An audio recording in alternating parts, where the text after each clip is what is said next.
Hi! Welcome back to another day, another slay. Dahil nagugutom na naman tayo, let's find a good restaurant here in Cobar.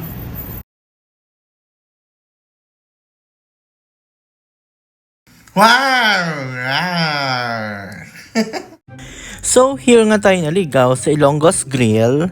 Actually, matagal ko nang gustong kumain dito sa Ilonggos Grill kasi last 2017 or 2019 pa yata ako nakakain dito last. And okay naman ang foods, masasarap and the serving is good. So now, I'm going to check kung ano ang pinagbago. So here is the interior. Maganda, as in parang bahay din naman talaga siya. Like yung mga Jerry's Grill sa sa SM, very Pinoy ang place. May mga menu na dito sa upuan para hindi ka na pumunta. Tapos may bell na lang na para sila tawagin. So ayan yung mga menu nila.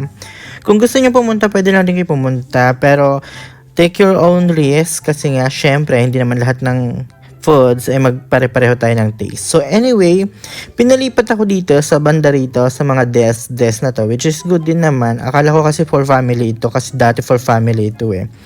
And this is the interior, the other interior. Maganda nga, parang nga siyang bahay sa Pilipinas. And sinervan na rin ako ng drinks and the plate. Kasi sobrang tagal ng serving nila, mga 30 minutes. Medyo agahan nyo na lang pumunta para in case na mas dumami na ang tao, maka-order kayo lahat. Ito ng ating special menu. I ordered salmon steak and pancit canton. Na sobrang dami pala. At may rice pa pala. Akala ko walang rice yung yung salmon. Diyos may rice pa pala. Akala ko diet ng salmon pero nilagyan ng rice. And that's it. Sobrang sasarap ng nila ng vegetables. Sakto yung luto sa akin for me ha. And the sausawan is toyo na may lemon, which is good din naman, pang diet din talaga. And the pancit, I don't like the pancit. Hindi siya ganun sa hinahanap kong lasa ng pancit canton. Masyadong malabsa yung canton, kaya hindi ko masyadong naubos yung isang order na yon.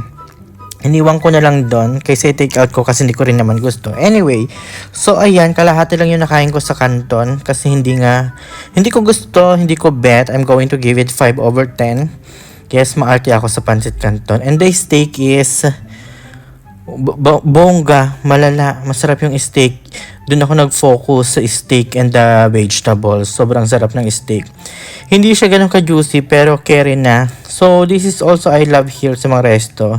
Ang ganda ng buhusan ng nila, ng yun, tawag dito, ng toilet paper, terry paper. So ito yung palabas na ako. Maganda rin naman, diba? So, thank you so much for watching. I hope nag-enjoy. Punta na lang kayo dito sa Ilonggos Grill. Masasarap din naman yung ibang foods. Bye!